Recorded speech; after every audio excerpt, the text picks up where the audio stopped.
is as an entrepreneur, we have to stay steady and steady in progression, if that makes sense. Like if we're stagnant as an entrepreneur, like expect to see your business like here maybe a year, And so like as an entrepreneur, like constant education, constant growth is a necessity. Welcome to Built in Vegas, the podcast where we spotlight the stories, strategies, and resources behind the businesses that make Vegas thrive. Whether you're starting up or scaling up, you're in the right place. Brought to you by the Video Podcast Studio.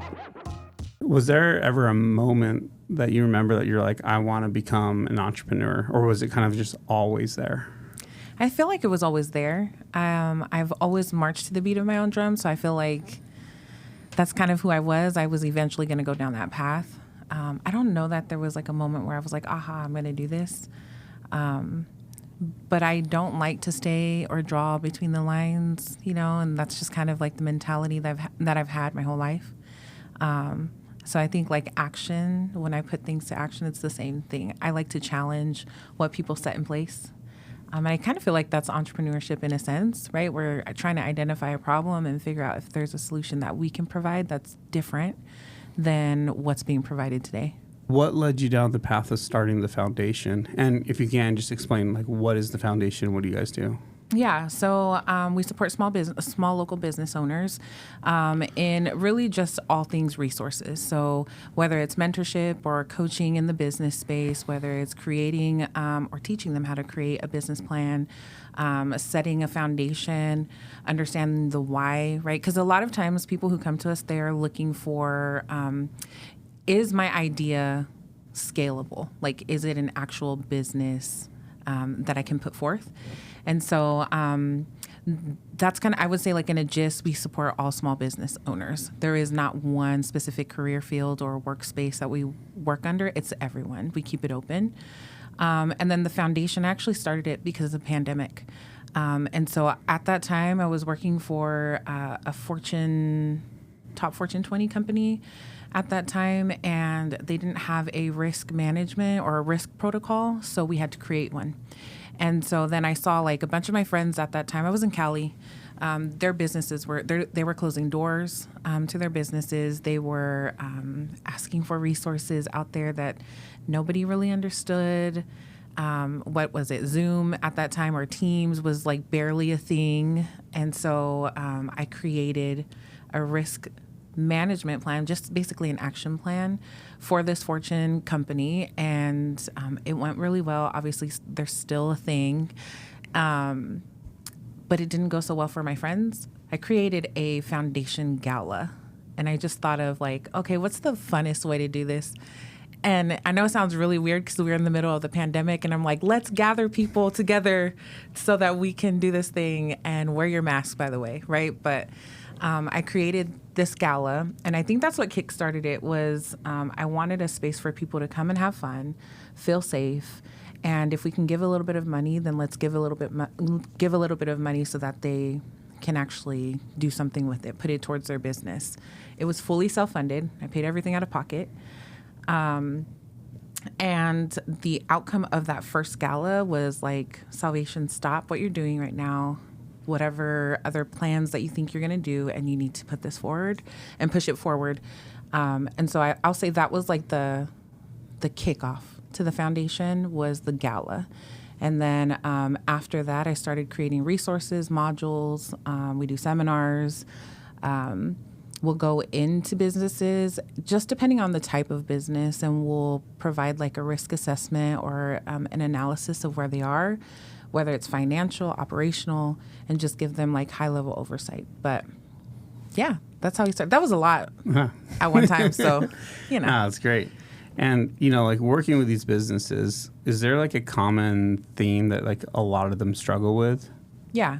Whenever I think of like small business owners, it's finances, right? So they're using their finances, whether it's personal or if they've saved a little bit of money, they're putting it into this business, right? And then the income that comes from that business, they're using it for personal expenses, right?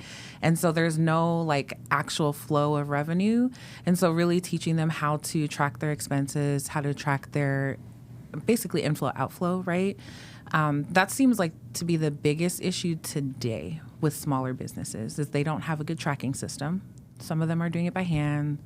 Some of them are trying to use, I don't know, I think there's like Zoho Books, what's the QuickBooks that they try to utilize right now, and they're not really well versed in it, and so they're using it to the bare minimum. And so really teaching them how to track their finances is probably the biggest thing. When I'm initially going into a business, though, what I find is they're only looking at the now. So they're not planning for 2-5 years on how to sustain their business. So then when you see small business owners, I think it's like 5% that actually go past that 5-year mark of actually being in business. And it's because they actually looked ahead. But for our smaller business owners, they're kind of just trying to sustain, like, oh, I have a dream. I want to make it reality. Let's just try to keep it going right now. So I would say those two things. So I feel like you're just trying to personally attack me right now. Why are you calling me out like this? I'm so No, sorry. But no, I mean, I could definitely see that those are kind of the top two things, especially for new entrepreneurs, right? Because you're so, like on the finances side, like one, you've never been taught, and maybe you feel like you don't have the funds to hire like a CPA or something like that, so you're doing it yourself. Yeah. But you don't really know what you're doing, so you don't know what's coming in, what's going out, where your money's being spent, where it's not being spent, where it's being spent the best way, you know. Sure. And I'm guilty of this as well. Like, I mean, there's been times where I was really good and really on top of it, and then times where I'm really bad and not on top of it. I'm probably more on the bad side right now, and I need to sit down and kind of refocus that because, you know, I think the hardest part of these small solopreneurs, right, these micro businesses, is if you don't understand what your revenue is, if you don't understand how to allocate that money properly, then you probably won't last past 5 years because you're probably spending money on stuff that you shouldn't, Right. or you're overspending on certain things or overpaying yourself. And it's hard because, when you're like with no employees, especially, then like everything kind of just funnels in back to you. And I know for me, like the longest time, I didn't really track anything. It was just like, okay, we make money, we give ourselves whatever amount we need to go buy more stuff and do whatever we want to do. And then the year before COVID, I remember like, you know, we had like 10 grand in our bank account at the start of the year. And then we had a pretty decent year, you know, like there's like, I think like 170,000 or 180 that came through, and I ended the year with 10 grand. And I was like, where did all of that money go? Yeah. Because my expenses aren't that high. And then we took like a self-reliance class on personal finance through our church. And I didn't learn anything because the stuff I already knew. We just weren't doing it. And then we practiced, and then COVID happened. And even with COVID happening, you know, we started a year with 10 grand, then we ended the year with a lot more than that. We were able to like move, keep our other house, start renting it out, and make these other changes in the business because we paid attention to finances. So I think that's such a huge part of it. Oh, for sure. And so do you guys show them like how to use QuickBooks better, or like how does that process kind of work? Yeah, so everything is individualized to the business owner and what their desire is, also their skill set. Because if they're not good with computers, I'm not going to sit here and like teach you how to click through things. And so if we have to go through the manual route of like how to find or how to like write down your books, we also do that as well. So it just depends on the business owner and their expertise. But yes, we can teach them if that is the need. Most times what I do provide them is like high level oversight, right? So like, show me what you're doing today. Let me give you some key points on where you can swap, you know, what you're doing today and start scaling your business a little bit better, or start saving, you know, some of your finances or removing some of your expenses, and then the why behind why we're saying these things. And then whatever tracking mechanisms they want to use. Like I will say right now, a lot of people are using like Zoho Books and QuickBooks. Zoho Books is much more user-friendly. And so it's not as well known as QuickBooks. So I do revert to Zoho Books just because it's less clicks, less oversight. It tracks everything for you, and you just got to match it. And then obviously like paper, if we have to do like paper and like writing it down, or I have some people who are really good at just Excel and they just prefer Excel, that's fine. We can teach them how to make a quick worksheet. But yeah, all of those things we do provide. For you, what's been the hardest part of your entrepreneur journey? Oh my goodness. That question is tricky. I feel like entrepreneurship is not for the weak. And so I guess it depends on the season, if that makes sense, because I'm learning, I'm growing. The benefit I feel like I've had, or the step ahead I've had with other people or other entrepreneurs, is that I am a business physician, right? So a lot of education background in how to scale a business, doing this for other business owners. I will say maybe my opportunity is that I am not a huge risk taker, if that makes sense. So, but I've also seen where my lack maybe of taking a risk is a potential consequence, or has been a consequence to like what could have flourished the business sooner than later. And so then kind of like going to that phase of like, okay, so how do I not encounter the same thing? I like to take calculated risks, which is not always a thing when you're an entrepreneur. Sometimes you do have to take an intuitive risk, and that just means like really going with your gut feeling. And because the opportunity does present itself, not every opportunity is like, you don't have to be suspicious of every opportunity. But I'm over here like, don't be suspicious, trying to tell myself. But I will say it's probably that. It's that I have to take a calculated risk, and I'm learning how to pull back from that space because the business has only been around. So the consulting firm, because there's two totally different businesses. So my consulting firm has been around since 2010, right? But the foundation, 2020. And so we're going on 5 years, and our 5th gala is next year. And so a lot of it has been like, well, I'm too scared to make the move, right? Because I don't have enough facts, or I don't have enough. And so we lost funding for the foundation because I wasn't quick to take the move or take the risk. And so I think that's probably it, is like get out of my own headspace and trying to be sure 100% of the time, because that's not a thing in this space. Yeah, and I can relate with that. I feel like I struggle with the same thing where I overthink everything. For I'm sure. like, okay, well, let me think about every single possibility first for the Yeah. next 20 years, and then I'll make a choice. Yeah. Right, but that's like Exactly. business is quick, right? So I've been on that same boat of like, okay, I need to learn how to say yes to certain things, and if I say yes to it and it was wrong, then pivot and keep moving forward, and don't beat myself up because I made a bad choice. But I just need to make those choices. Yeah. Because there's definitely been a lot of days where I've sat just in the studio alone, going like, what should I do? And then a week goes by, I'm like, oh, I've been sitting here for a week and I haven't done anything for the business. Oh my gosh, exactly. Yeah. And so you're not alone in that, right? Yeah. And I think that there's probably a lot of people who watch this that are going to relate and be like, yeah, I sit here and overthink everything. I'm too, and part of it, I think for me, is fear. Yeah. This is the livelihood of my family, right? sure. I don't want to make the wrong choice and not be able to afford it. I don't want to fail. And so I think that holds myself back sometimes. Exactly. Yeah. I can relate to that 100%. And it is the family factor, right? Especially whenever you're the one that's considered the consistency. And so for me, it's like I can't, falter.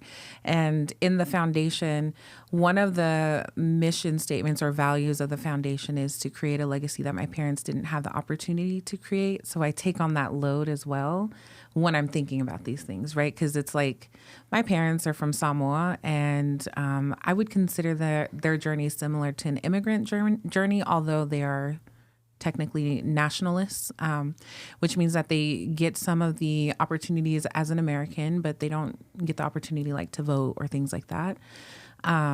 But with that being said, they started from scratch. And so now, as what we call ourselves first American soil babies, we feel like we are responsible for, making sure that their legacy stands past us, which I mean is a heavy burden to carry.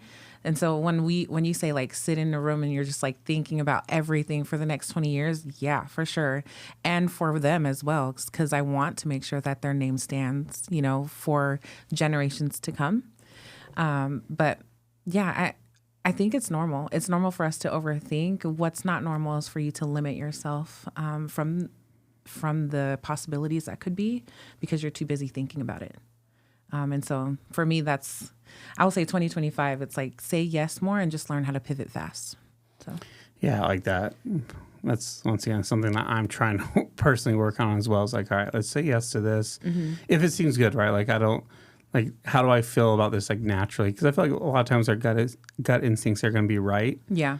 I know that I can think of a few examples right now where I knew I shouldn't have done something, but I did it anyways because I didn't sit there and think about it. Right. And then I was like, oh yeah, this was, you know, but when those situations happen, what I try to do is focus on, okay, what can I learn from this, right?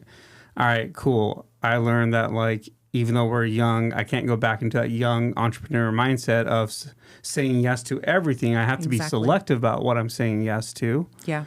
And there's certain opportunities that I know never pan out. Yeah. But because I was in that kind of, like, even though I have, you know, I've been an entrepreneur for, I guess, like 15 years or so, I fell back into, like, being a brand new one, opening this up, because it's like, okay, brand new things, more expenses, right? I've never had an office space, at least not this size. I had a tiny one for a while. And it's like I said yes to some things that I knew I shouldn't have. And then probably didn't pivot as fast as I should have. Yeah. But I don't know, you're just falling forward, right? Like that's saying. And so for me, it's just learning curves. And sometimes they're expensive or painful learning curves. For sure. And hopefully I actually learn from them and I don't do it again. What's your favorite thing about what you get to do every day? It's the people. I will say it's the interactions with the people and the impact that I get to make. If there's anything in life or anything that I say is, when people ask me what my purpose in life is, it's to impact as many people as possible, in taking them out of a poverty mindset and putting them into a prosperity mindset, no matter what stage they are in life. So impact for sure. Yeah. And how do you help them change that mindset? So I would consider myself somebody that, so I come from nothing, right? So I would say, like, experience is the best teacher, right? But exposure and who you surround yourself around is a huge part in how we change our mindset. I think a lot of people, they don't really understand who they serve. You're as good as, like, the best person in your group, right? Have you heard that statement? And so what that technically means is if we surround ourselves around people who are doing just what we are doing, right, we are only going to get that far. Right? Let's just say we surround ourselves around someone who is a multi-billionaire, right? We start to adopt their way of thinking. We start to look at mannerisms, not like it's an intentional thing, but because we are also striving to be in that space as well. And so when I say, like, it's who you surround yourself around, one, and making sure that you're around positive people, positive voices, people who are truly for you. I will say, like, that's the fastest way to influence change. And then being consistent with that, right? I think the other part is, like, you do have to have some intention on wanting to be better, right? And wanting to educate yourself as well. So number one would be influence. And I think we can provide influence just by being in any circle. And for me, it's like, if I can just touch one person, you know, and I don't say me, like, per se, I am very heavy faith-based, hence the name, right? Salvation. But very heavy, like, faith-based, where I just believe so heavily that I am a representation of my faith. And when I'm in a room, that my faith speaks louder than the words that I'm speaking, and people will want to flock to the light. And so that's kind of like how I flow in that space. I don't think there's been a mentee or somebody that I've coached that has not been able to change or not been able to move under the sound of influence. But I think the first step is just really being a light and really being consistent in who you are in front of people and outside, right? Like, behind closed doors. But yeah, to your question. Yeah. Well, I mean, so a little story on, like, surrounding yourselves with the right people, right? Like, I had a friend growing up who was just incredible at skateboarding. Right? I grew up skateboarding. It's how I actually got into video. And, you know, he was just so talented, but he skateboarded with us all the time. Yeah. And, like, we weren't bad, but we weren't, like, going pro ever, right? Yeah.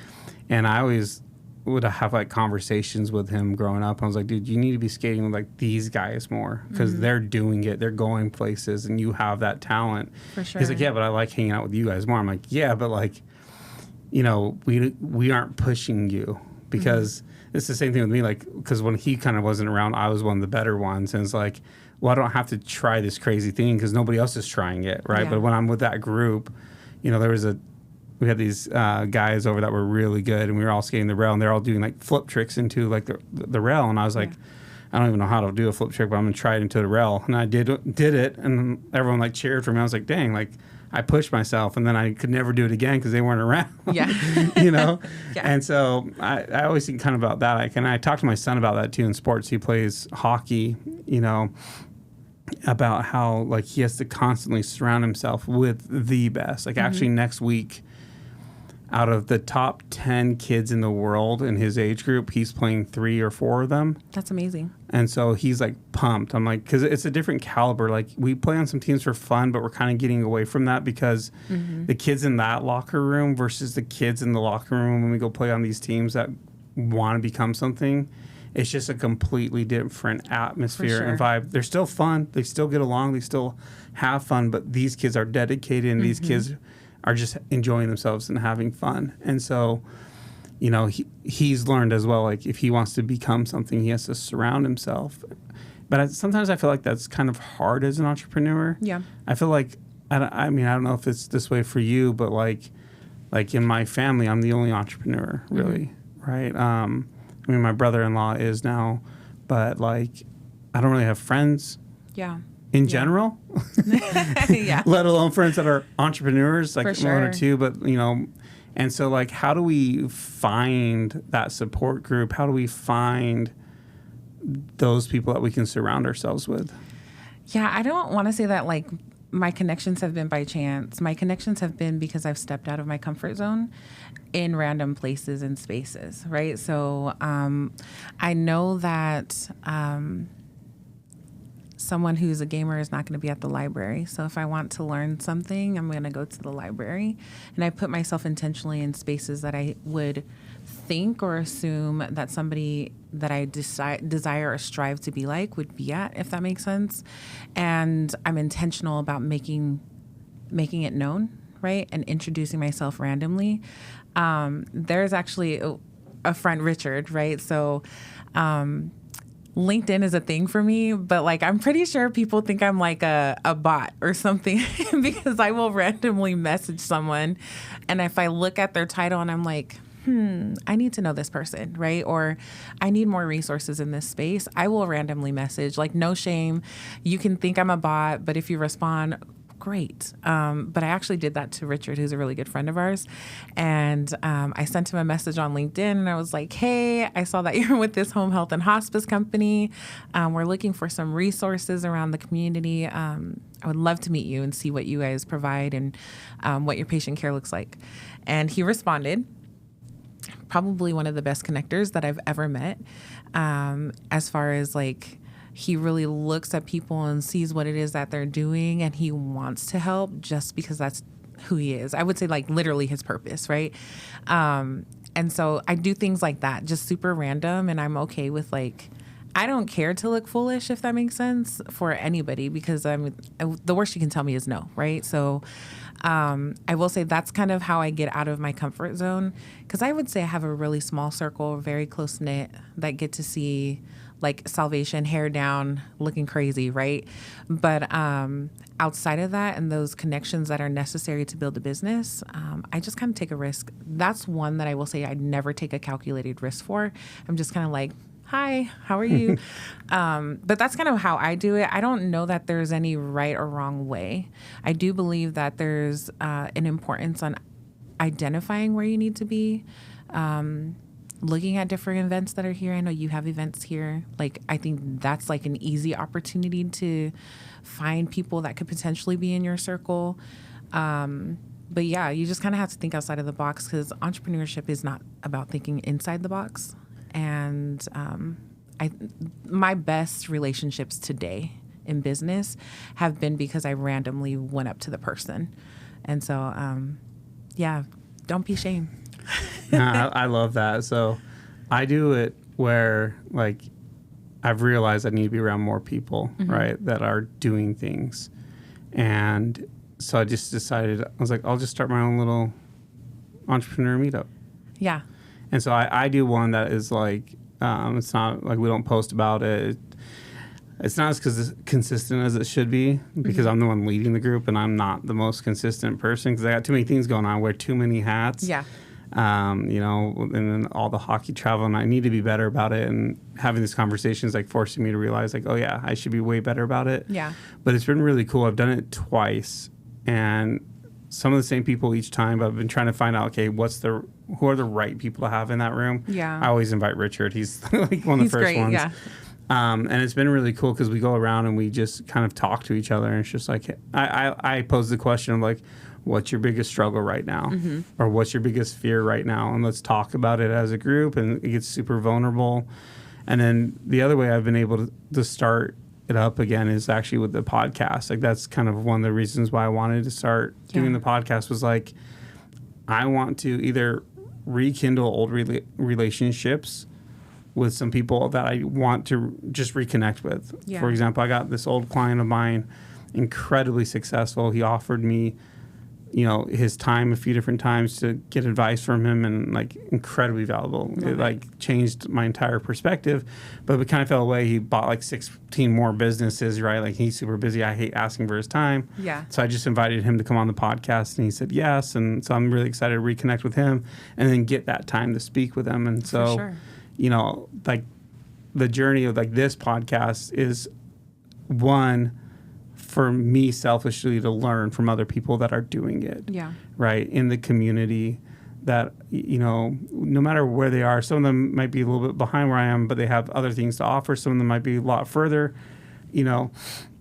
And then two, to be a resource to the local entrepreneurs, to hear stories from other entrepreneurs, to learn, sure. oh, I'm not the only one that hates myself and thinks I suck as an entrepreneur, right? And get advice, get help, and learn about the resources that are out there, right? Because I think, like, there's so many resources out there for businesses, and I don't even know what they are. I just know that they are there. Yeah, yeah. You know, like, there's, like, help with grants. There's help with, like, all these different things. And so we want to try to create the podcast to be like, here's a resource. If you're an entrepreneur in Las Vegas, whether you're big or small, we're going to bring all these resources to you and advice and support. And if you can't find your own little community, our podcast is your community. I love like that. We're your friends, you know? Yeah. That's so good. I love that. Yeah, that's kind of the vision with it. We'll see how it goes. We'll see if I stay consistent with it. But I think we will. I'm pretty excited with it. And we've already interviewed some cool people, yourself included. But you know, so getting back into maybe some more of the consulting side, you know, what are kind of those first steps that you take when you're consulting with a client? I need to know the person, and I need to know their heart. And so I don't do like the business approach. I do very much like the person approach and understanding the whole person initially so that I can understand their vision from their point of view. One thing I do sell in this consulting firm is their vision without boundaries, if that makes sense. When you go into a consulting firm, most times the consulting firm will have to adjust a person's vision, right? Or they'll end up shifting it or maneuvering it to what's going to be scalable for that consulting firm because it's still a business, right? They also need to make sure that it makes business sense. I just am not in that space mentally. I really want to see people win based off of the dream that they've had. And so it's understanding the person so that I don't have questions about, okay, what was their vision again while I'm working the business. So number one is getting to know them. Number two is understanding the why they started this, and then where they want to go within the next couple of years. I'm a planner just at heart. So if you don't have a plan for the next couple of years, we're going to stick there until you have a plan for the next couple of years. Because if we don't have anywhere to progress, then we're kind of just stagnant, right? So it's just kind of like a sitting duck. And so then we'll go over, first it's the vision, and then it's obviously their mission and just really where they want to be.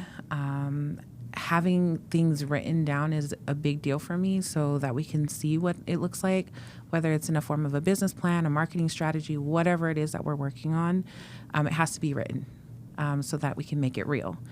And then Man, I would say like every consulting firm does something similar when we're starting from scratch is we look at their business plan, we see if we can scale it out, what are their startup costs, right? We go more towards the financial space. We do a competitor analysis or what people today call a SWOT analysis. And we really understand what the market is looking like here, where their potential barriers could be. And then after we've done all of that, putting together and compiling all of the things of the why, the how, I would say the overall what, we will implement the how. And so the how is kind of like the steps after that. So if you're wanting your own space, right? How are you going to get your own space? Because you don't have revenue, flowing in right now. So what does that look like? Are we planning for 6 months? Do we need to share a space somewhere, right? So it very much is like identify your what, then we'll do the how, in short. So awesome. For an entrepreneur out there that maybe is, or somebody who wants to start to become an entrepreneur, or maybe somebody who's brand new, or maybe somebody who's been doing this for a while, but they've kind of lost their purpose. What are some questions you think that they should be asking themselves, if they're not working with a consultant? What are some good questions to kind of ask themselves to kind of help them figure out what they're doing and why they're doing it to plan it? Yeah, so if you're starting out a business, the first couple of questions I would tell them to ask themselves is, what problem are you trying to solve, and what solution can you provide? And the third one is it realistic, right? Because we can have all of the most beautiful ideas, and then you look at it from a financial standpoint, it's like, that's not realistic. You can't actually create a unicorn, right? So those would be like the three that I would say just real basic. And then for somebody who's lost or is kind of losing that fire within their space is the why, right? Like get back to the why and why you created this thing. And I use this like example all the time. So I grew up like loving music, right? Our whole family is musically inclined, and we just randomly sing. You'll hear somebody randomly play an instrument, right? Like we are all very much songbirds. And when I got to college, I had to learn all of the technical things about music, which I just did not really care for. And so whether it was like how to read sheet music, how to understand the history behind the sheet music, or what century are you singing from, right? Like none of that really mattered to me growing up. I just enjoyed the passion, right? And enjoyed just singing randomly. I had to go back to a space of like, okay, Salvation, you do love to sing. You do love to play your instruments.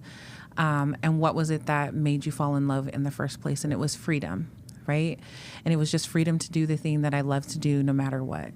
And then I take that freedom and I say, okay, so what makes me feel restricted? And these are all of the questions that I would ask myself in business, right? Because like most times when people are wanting to open up their own business, they want freedom. They want to get away from the 9 to 5. They don't want people telling them what to do. They don't want to wake up at a certain time. They don't want to drive to a certain place. Like it's all of these things that they don't want to do. So understand what your why is. And mine was just freedom. I love being free in a space where I can flow artistically, right? And so when I got there, I had to really understand like, okay, so what is the barrier for me? The barrier was the technicality. And I made the technicality bigger than the freedom, when really all of your technical things in business, if I'm transferring it over to like business talk, they're very minimal, right? So either you time block your space to handle your technical things, and then you can still have your 7 hours or whatever hours so that you can still flow free in your artistic space. So I would say like ask yourself those questions. I know I did it more musically, but if you could transfer them, it would be understand your why, understand what barriers you have, and are they true barriers, or do you just really need to hone in on them and time block your day? And most times when you look at it, your issues aren't as big as you think they are.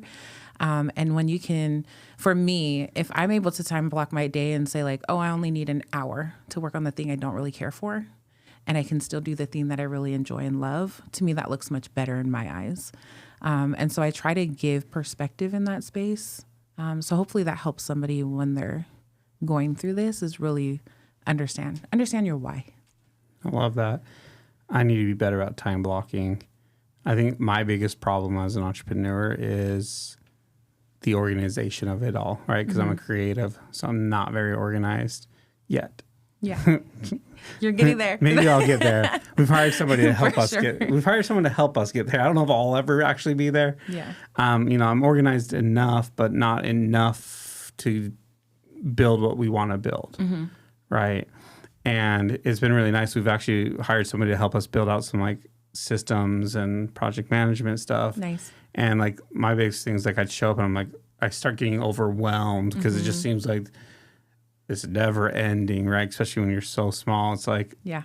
because you have to be marketing, you have to be sales, Literally you have to do the everybody. follow-ups, you have to do the work, you have to make sure clients are happy, and then you have to make sure the bills are being paid. Like it just always feels like you're drowning. And then a lot of times, because like we weren't super organized in the past, I'd get here and I'm like, I don't even know what I'm supposed to be doing because I didn't have things time blocked, right? So that's something I need to personally do and something I'm taking away from this conversation. But it's been really nice. Like we have like a workflow now Nice. where like I can literally pull it up and go like, oh, these are the projects that maybe worked on. Oh, Nice. this is where it is in the pipeline.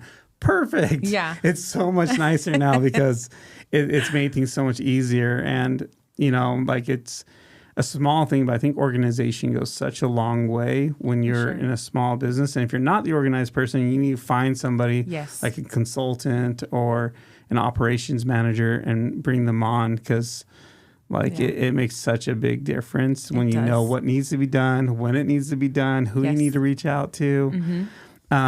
What's your least favorite thing about being an entrepreneur? My least favorite thing is that there's so many hats to being an entrepreneur, that like, one, I love people, but like I don't like grievances. And so I feel like as an entrepreneur, you eat crow a lot. I like to say like eat crow, like where you're basically like having to swallow your pride and like, okay, we were wrong. Let's fix it. Let's do better next time. But you have to do that under every hat. So whether it's in the marketing space or the people space, or if it's in like the structure or workflow space for us, right, or project management space, we eat crow every single time we go through every department.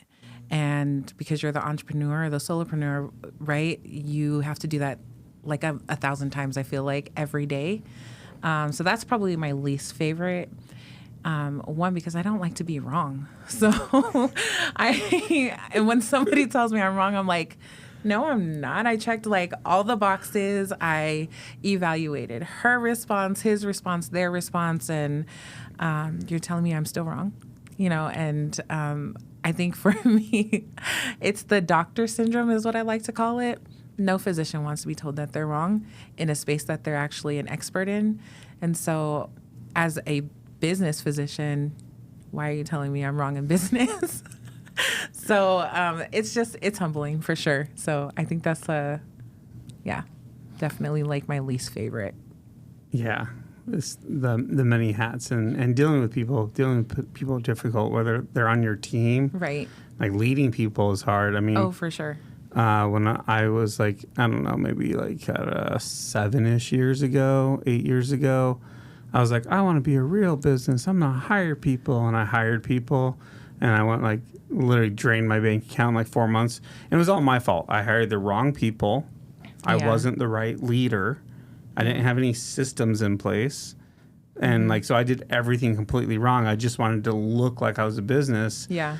And it made me almost want to completely give up because I was like, dude, what am I doing this for? Yeah. Here, my bank account's empty again. Yeah. And at that same time, I was feeling that way. A company reached out because they wanted to like kind of buy me out and have me join their team. And went out to lunch with them. They gave me their little pitch. And I went back home to my wife. I was like, I think I'm done. Like, I don't know. What do you think? And she's like, well, I support you with whatever you want to do. Yeah.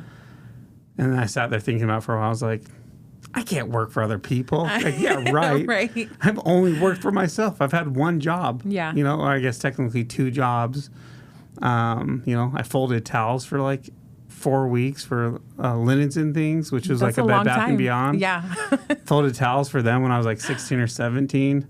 Got my first paycheck, and it was like $100 because I was getting like $6.25 an hour. Yeah. And after taxes taken out, I was, dude, I make more money mowing lawns. Right. And here right. I am like killing my back, standing up all day working retail, having to smile and talk to people. Exactly. Yeah.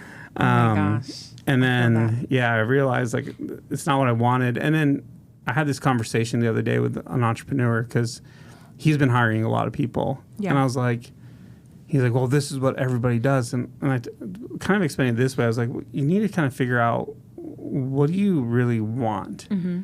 Like, what is your vision? Where are you the happiest? Like, when I went through that time and then I sat down and realized, okay, what do I like about what I do? Yep. I just like doing the work. I don't want to manage people. I don't even want people. And I don't want the added responsibility of having to feed their families at that time. And so I kind of went back and realized I don't need to be like a business. I can just own my own job and be a little solopreneur and hire freelancers. And I was so happy. Yes. Like, I enjoyed it so much. I worked like 7 days out of the month. I made pretty good money. Yeah. And I had none of those other stresses. I just did what I loved. Hung out with clients. Yeah. Did projects. And then, it came to a point where I'm like, I want to build something bigger than owning my own job. I want to employ people. I'm kind of at that point in my life where I'm like, okay, I want to build something that isn't just me. Yeah. And kind of talking to him, I was like, it sounds like from our conversation that maybe you shouldn't be hiring people. Why don't you scale back? You don't need to pay for all these things just because everybody else in this group that you pay, their coaching group does it. Yeah. Like, you're not them. Yeah. Maybe it's a better fit for you to take a step back and do things differently and keep things as lean as possible.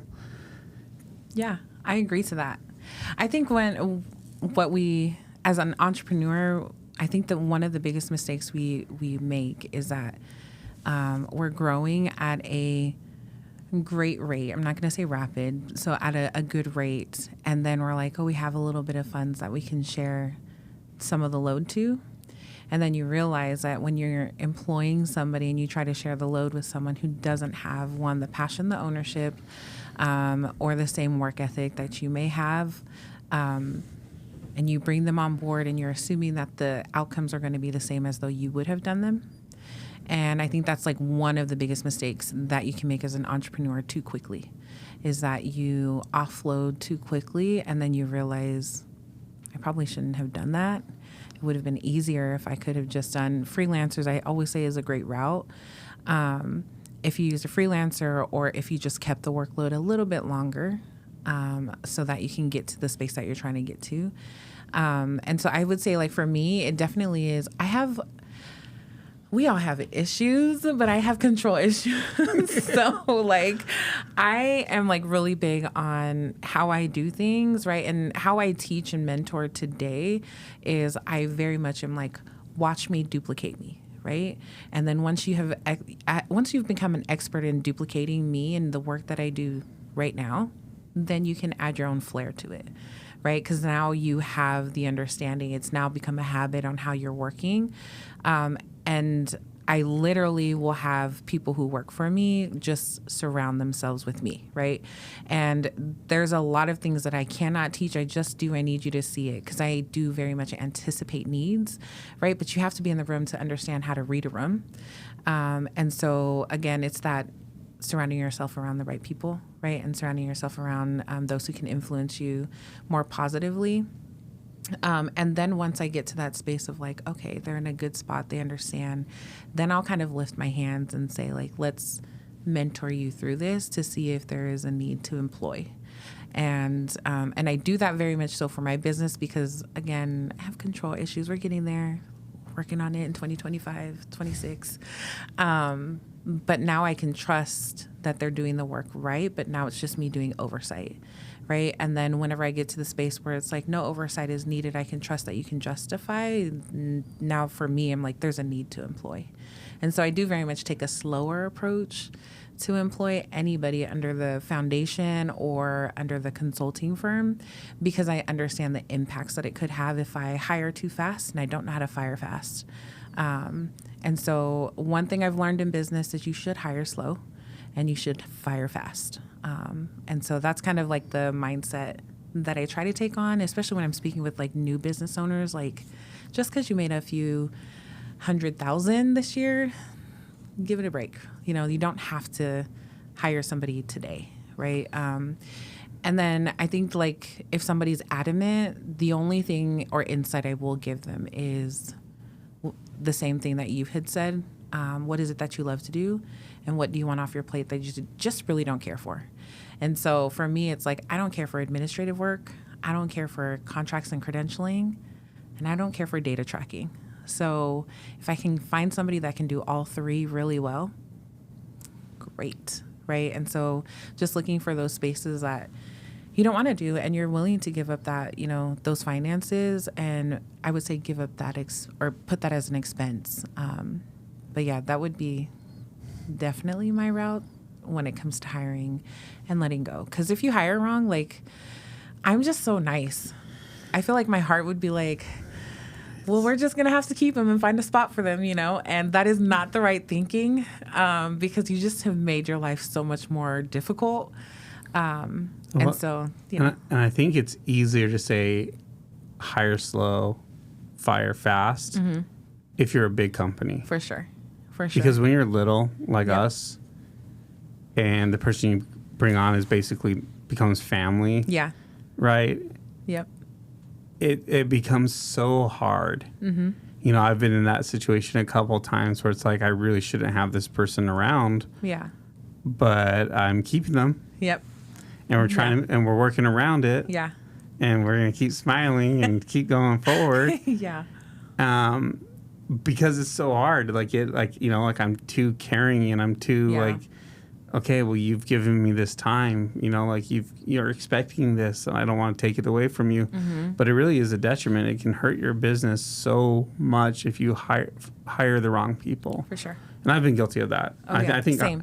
I think figuring out how to hire in the beginning is one of the hardest things. Like we were talking about earlier, like the worst part of business is people, right? Because some people look like they're a good fit, act like they're a good fit, and then they get in. There's a guy, we were looking for someone to be like an assistant on like shoots, carrying gear and stuff like that. And he reached out from like a post and was like, hey, I want to be here. Every time I spoke to him, he was just pumped, wanted to be there. Yeah. So excited. I was like, all right, cool, man. Like, let's go. We'll train you to try to get you into a different spot later on. And then on one of the shoots, like I was like going to the bathroom or whatever, and apparently he was complaining to everyone like, I'm too good for this and I'm too good to be here. No. I don't even need to be here, blah, blah, blah. Yeah. And then like, luckily, like we weren't hiring. Like, it was all freelancers, right? So I just never called the dude back because I was like, all right, you don't want to be here. That's easy. Yeah. And he was complaining to this girl that was working for me who was like kind of like my like team lead, like in charge of like who do we hire, who do we keep. Yeah. She was kind of managing things. And he was complaining to her, so the wrongest person to complain to. For sure. And then he ended up hitting me up and he's like, hey, how come you haven't hit me up for work? I was like, well, you don't want to be here. No, I do. I want to be here. You've already told them you don't. No, that's not true. Okay. Yeah. But yeah, I think it's just so hard though, because it's like, once again, like you bring them into your family, you know, and you get so much love for these people. But you have to learn how to separate that because business is business. It is. And business doesn't care about your feelings. The market doesn't care about your feelings.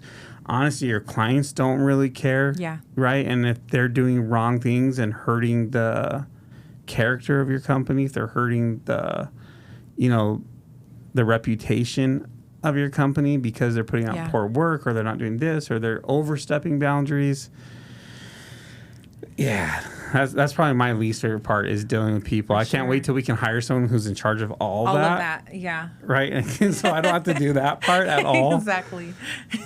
Yeah, I have to agree. And you know what the crazy part is I have been hiring and firing people since I was like 18, right? And so it's like, this should be easy, right? But when you step out into like the entrepreneur space, it's not easier at all. Like when I sit in front of somebody and I'm like, let's talk about, you know, all things that I would in my business space, right? Because by day I still, you know, run a few things on the healthcare side. But when I'm interviewing by day, like it seems much more structured because I really have little to no risk, if I'm being completely honest. But whenever I go into the entrepreneur space, I have all the risk. Because if you're not great, we got issues. And I'm going to have to be the one to tell you goodbye, you know? And so, like, I do very much, I'm like, let's just take a step back. I have people who tell me to take a step back because I am very nice. That's weird, though, controlling but nice. Well, I don't even know if it's necessarily controlling, right? Because when you're in a service-based company, For sure. like, it's really hard to let go of that control because you want the service done a specific way. Exactly. Right? Because, like, I wouldn't consider myself controlling, but maybe that's what a controlling person would say. I don't know.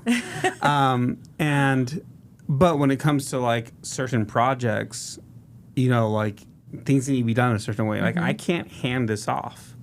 Like, for my production company, like, my clients hire me. Right? Like, the rest of my team almost doesn't even matter. Like, obviously, they still have important roles and they play a factor in it. But, like, the clients are hiring my vision, my talent. And so for me to try to pass any of that on, I can't. Yeah. Which is why then I was like, okay, let's build the studio, because then I'm built into the studios. Yes. Yeah. And then it's just training on, like, the quality of, like, you know, customer, like, I just had a brain fart. Then it's just training them on, like, how to be very friendly. Well, not even that, right? Like, I can't train to be friendly. You just have to hire friendly people. For sure. You know, I was talking to Myron Martin from the Smith Center about it. And I was like, dude, like, okay, you run the Smith Center. I don't even know how many people actually work there, you know, like, full time, but also, like, at these events. But everyone's always so happy there. Everyone always seems like they're happy to help you. They want to be helpful. I was like, how do you create that culture? And he's like, oh, it's easy. Just hire happy, great people. And I was like, oh, okay. Well, the solution's done. Yeah. You know, and so that's something I've tried to learn. And like, for the studio, I care a lot more about, like, the personality than I care about the talent, because we can almost train anything in here. For sure. For sure. But like, I can't train you to, like, be friendly and make somebody feel comfortable and, you know, make them feel at home. And that's what we want when people come here. Yeah. Yeah. I can relate to that 100%. And thank you for saying that, because I think I've been trying to put, like, words into the quote unquote, because I don't feel like I'm controlling. I do say it because I don't know how to lift hands, if that makes sense. Because I'm like, this is a baby I've been working on for some time, if that makes sense. And so, like, if you're not able to provide the same quality service, right? It's not your name. It is very much my name that's on the line for everything. That's my name. It's my relationships. It's your reputation, all of the things. And I've been kind of like, I guess, like, in a sense, like, I don't know if it's struggling, but trying to identify or put words into the space of, like, how do I lift hands when I really don't feel like I can at this space. And so I would say defaulted to the word controlling. And I'm like, it's so negative. I don't feel that way. I feel like I just don't feel ready to, it's my work that I'm providing. So you have a high standard. For sure. Right? For sure. And you do it very well. Yeah. And so you care about your clients. So you want them to have that same experience with any touch point from anything coming from you. Yeah. Right? Because the worst thing in the world, like, I've gotten some emails from some clients where we had somebody work on the project that didn't do a good job. And it's like, hey, this isn't what we wanted. Right? This isn't your work. This isn't you. Yeah. Right? Which is, like, early on, I was like, okay, I'm going to build a team, start farming out to other teams to go do stuff. And people just weren't happy because it wasn't my work. And with what I do, and honestly with what you do, right? Like, it's not just a cookie cutter approach. Like, it's art. Yeah. Right? There's a flow to it. Like, what, you know, the way I film things is it's an art. Like, the way I see the world through a lens is completely different than literally everybody else. Yeah. And so they can tell when it's not mine. And I was talking to somebody who's like, well, why don't you outsource all your editing? I was like, because that's where all the storytelling is. Oh, for sure. You want me to outsource that to the Philippines? Like, no offense, but they don't know the stories we're trying to tell. Yeah. Like, they don't, like, I'm trying to get people to cry when they watch this, video about this charity. For sure. Right? I'm trying to get people to literally open their wallets and donate millions of dollars. We have to have the story woven a certain way. And that's why my clients use me, because I'm good at that. Yeah. And so it's I wouldn't say controlling. I'd just say really high standards. And it's hard. Like you said, it's your baby, right? Yeah. Like, it's like, this is my thing. I've dedicated my life to this. Nobody cares about it the way you care about it. For sure, yeah. You know, and it's hard to find a team to care about it. Yes. Right? Because some people come in and it's like, oh, this is just work. I'm clocking in, clocking out. And, you know, other people might dive into it more and buy into it, but nobody's ever going to care about the vision, right? Because they're also not being rewarded the same when it does grow. Yeah. Right? Yeah. Like, yeah. they're rewarded to a certain extent, but they're not the ones sacrificing everyone. They're not the ones putting up everything financially. They're not the ones not paying themselves so they can pay you. Right? Yeah. Yeah. It's definitely the ownership factor. I think that's one thing that, as an entrepreneur, we take a lot of ownership. If it were, I would say, like small business entrepreneurs, you have a lot of ownership. You have a lot of risk.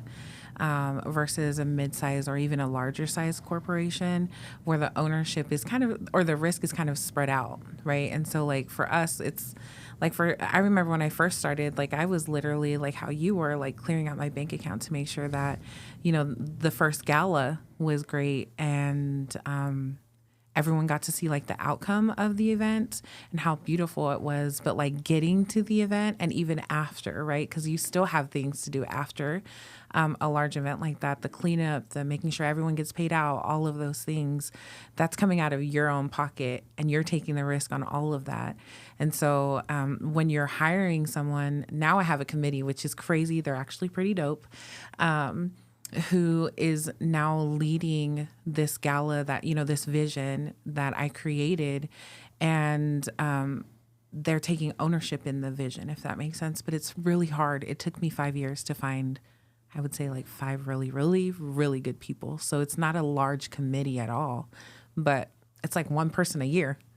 And so I'm like, that's crazy to know, like I was only able to find on average one person a year in the last 5 years who has been willing to take ownership in a vision that I created and is actually taking their part seriously so that it doesn't fail. And so as an entrepreneur, there's so much risk to that. There's so much risk to saying like, here's my baby and let's trust you with it. And then when it doesn't work out, like you are the only person there to pick it up. Well, 1 year is better than me. I'm 0 going on like 18 years. Oh, I'm sorry. I'm sorry. But we'll get there. Well, though. but once again, I mean, for the majority of my entrepreneurship journey, I was designed to do solopreneurship stuff. Sure. Like I wasn't trying to build a team. Then I tried for a second. Yeah. Now it's a different story. Now I'm trying to build a team. Like I said, we just hired somebody, and she's definitely sees the vision. She's bought into it. Grateful for her. She's helping us become way more organized and structured, and we need that. And so that's cool to see. And my vision is to find a leadership team to grow this, right? Because certain parts of the business I don't really want to let go of because I'm good at it and I enjoy it, right? And I think that's a good piece of advice for entrepreneurs out there is you kind of touched on it, but you need to find that part, like your zone of genius. Like, what are you really good at and you enjoy doing, right? Yeah. And that matters, like makes money for the business or matters for the business. Then the stuff that you're not good at or that you don't enjoy doing, you need to find somebody who's really good at it and enjoys doing it. Yes. Right? Because, you know, you kind of made a comment earlier of like, you know, passing this stuff off to other people. But if they don't like doing it, it's going to suck just as bad. It's not as great. You have to go find that person that loves taking notes and loves being organized and loves this if you're not organized, right? Like you need to go find that person that loves being creative if you're not the creative one, if you hate it. Yeah. You know, for me, like I hope that we can get it down to where all I'm doing is just like meeting with clients. Like, I just love meeting with clients. I love hearing their vision. Yeah. Kind of similar to you. Like I love like kind of figuring out, okay, what are the goals? How can we help you? Yeah. And the thing that I hate right now is because everything kind of gets bottlenecked on me because we don't have the right systems in place and the right team in place, that like I can't just spend every single day just reaching out to clients, seeing how they're doing, working with their vision, touching them. Not like that. That's weird. Anyways, you know what I mean? We got you. But like, you know, because if I could just do that, because all I care about is helping. Like I just want to help these small businesses leverage our space in a way that helps them generate revenue, build relationships. Yeah. And I know that a lot of times it becomes overwhelming. They get lost. And I'm like, I can help you. I can have these conversations, help guide you. I can make connections. I can get people in the room for you. Yeah. I just need to know what. But then I get so bogged down with like, oh, I got to go re-edit this because this person messed up. I got to do this. I got to do that.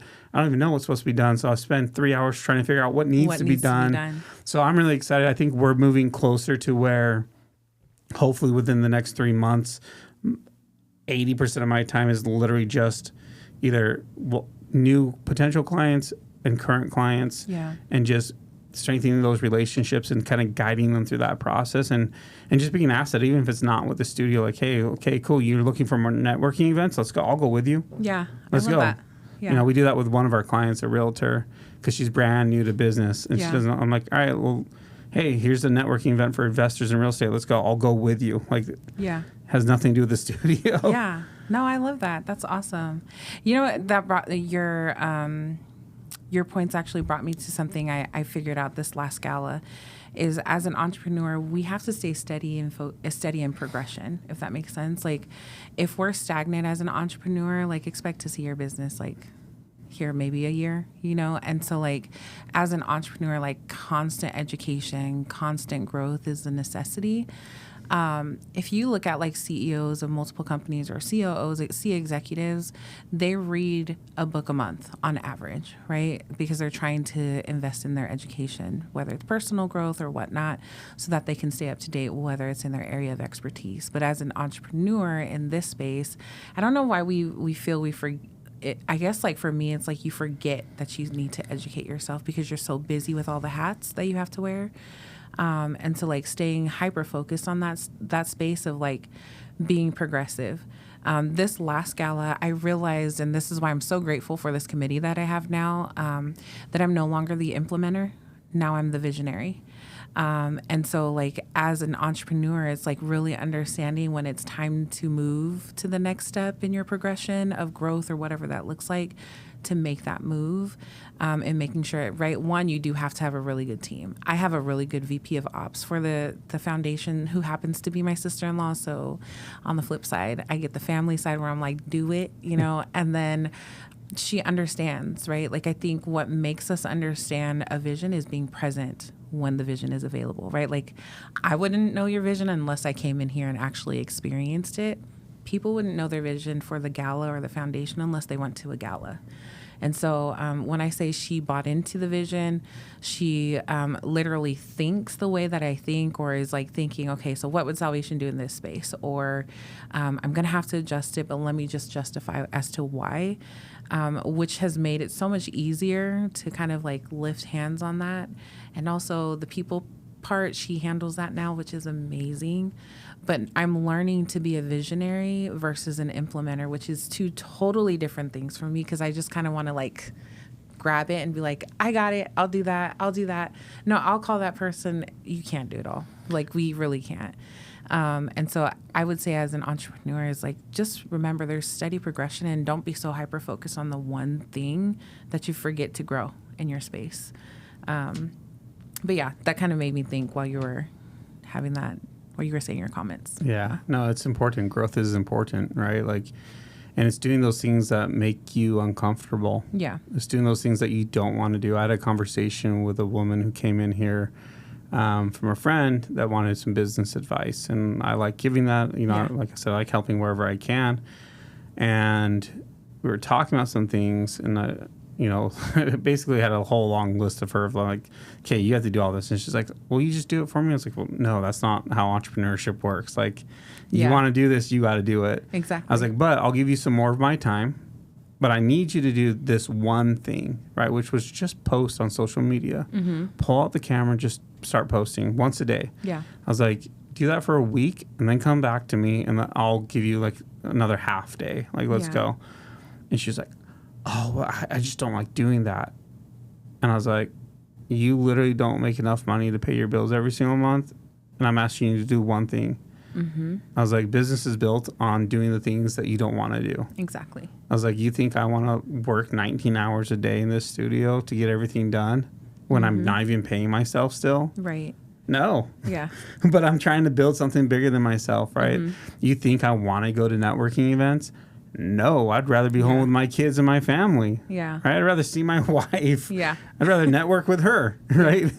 But you have to go do those things. And if you get stagnant and you get too bogged down by the work and you're not doing the things that are going to help the business progress, like you said, then you start falling backwards and things aren't in the pipeline. Things aren't coming down.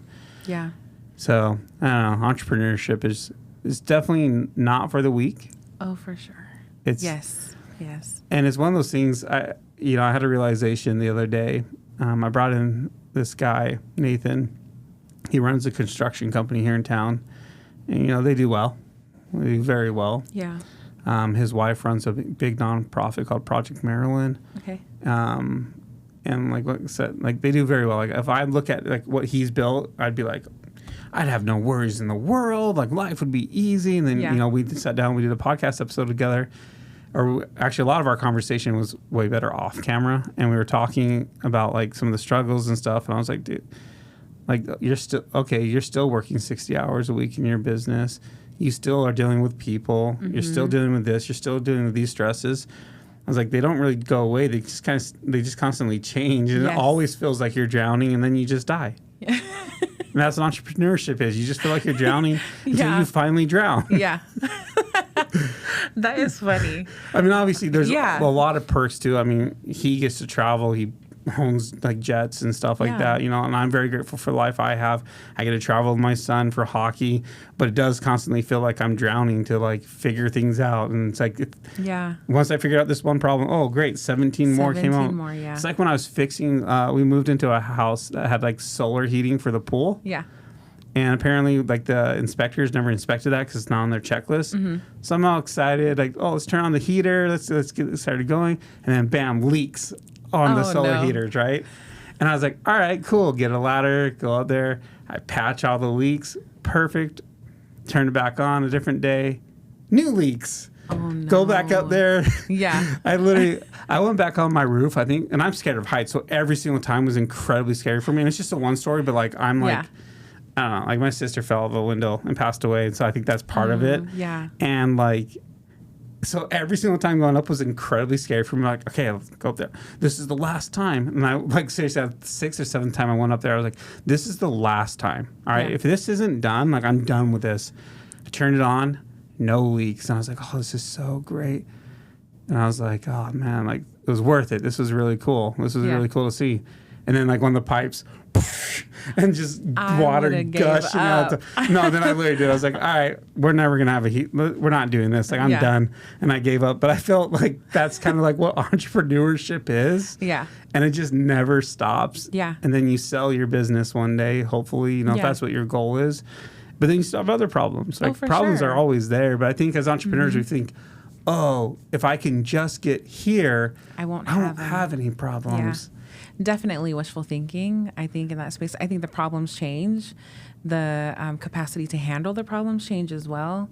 I think as an entrepreneur, we just are, again, I see it all the time where we're just focused on this. I don't know if it's like a dream, I guess a dream, right? Like this is America. We have the opportunity to create a life that we want to create. And if we're consistent in that space, then we'll have the life that we've always wanted or the life we've dreamed of. And what I hear most people say is like a life without problems, less stress. And I'm like, that's not how that works. And I say that now like I'm 100 years old, but I'm like in my mid-30s. And I'm like... Yeah, no, life just got even more stressful. I think the more responsibility, the more people you impact, the more dreams that you have that you're trying to create, like it's always going to be there. I think it's just how you manage them now. And I think for me is like one big thing I have learned to do is let it go if it's done. And like not try to draw something out that's supposed to, because it was a dream of mine, right? So like I wanted a boutique when I was younger. I thought I was going to be like this bomb fashion designer for plus size girlies. It was all a lie. I just need to say it was a lie because I didn't have a plan. I didn't know what the market looked like. And so I went to school. I did cosmetology. I did makeup for a while. And I was like, okay, I'll start off with makeup, and then I'll move over to hair, and then I'll move over to outfits. And I was like dragging out this dream that I thought could be a reality. Didn't really have any oomph behind it, research, nothing. And even though it was done, I was still trying to like hold on to it. And I'm like, it did more damage than anything. And so now as an entrepreneur, it's just kind of like, know when it's time to let go and shift or pivot, right? Like it's one of those things, right? So you're either going to have to let go or see if there's an opportunity to pivot. And most times as an entrepreneur, we try to hold on to this dream that like, okay, let's keep it because this is what I dreamed of. And then I don't know if you see around town, like you'll see like a restaurant open up at this one, let's just say select location, and then it shuts down and it opens up and it's rebranded, same owners, and then shuts down, opens up, and it's like rebranded again. And it's like at some point, one, that location didn't work. Two, your rebranding didn't work for the area that you're in, but you don't shut it down again and then reopen it up for a fifth time, right? So as an entrepreneur, it's like you do have to think outside of the box, but know when to let go or pivot, for sure. Yeah, which is probably very hard to do, especially when it's your baby, especially when, I spent 6 months, 7 months, 8 months, I don't know, working on building a different business before I decided to do the studio. Yeah. And I had 2 big partnerships lined up. Like we had everything kind of aligned and ready to go. They were just waiting for me to launch. And like I woke up one day and like things were actually kind of working, but I woke up one day, I was like, I hate this. Yeah. And I was like, I'm done. So I just shut it down, reached out to the 2 people. I was like, hey, I don't want to do this anymore. Sorry. Yeah. Thanks for all the meetings and for agreeing to be a client. But like this just isn't like, it doesn't bring me joy. Like the thought of like trying to build this and like, yes, it can make money, but like I was going to hate it so much, and then that kind of led me down to trying to open up the studio, which, there's times where I kind of regret it because I hear you. Because it's harder. Yeah. Right, it's harder to build something that's bigger than yourself than it is to just like be a solopreneur and get clients and freelance. For sure, yeah. And so there's times where it's like, okay, like maybe I should have just kept the lifestyle I had, kept doing what I was doing. But I know that like in 5-10 years from now, whether this business gets to where I want it to go or not, this is all learning for me to go do the next thing that I want to do. Yeah. And then for me, like ultimately, like I'd love to either open up my own nonprofit, just helping people with their businesses, like learning how to scale, fixing them, right, or being part of somebody else's, and giving back. And I have to learn all these things because I don't want to go in there with just concepts and ideas. I want to be like, no, I've been here. It sucks. You've been here, yeah. I guess what? You're going to probably just take showers just so you can cry and hide the tears, right? It's the only reason why I even bathe, And so entrepreneurship just isn't easy. Yeah. And if people are struggling out there and they need some more help with it and they need a consultant or want to look for your foundation, how do they find you? Yeah, so you can follow me at the Salvation Foundation on Insta, or salvationmore.com is my website if you want to check me out there. Where else can they find me? Facebook, same thing, same name or same handle. And I'm everywhere, if that makes sense, silently. I love to work behind the scenes. So, the easiest way is that way. And then you can also email me at smore@salvationmore.com as well. Welcome to Built in Vegas, the podcast where we spotlight the stories, strategies, and resources behind the businesses that make Vegas thrive.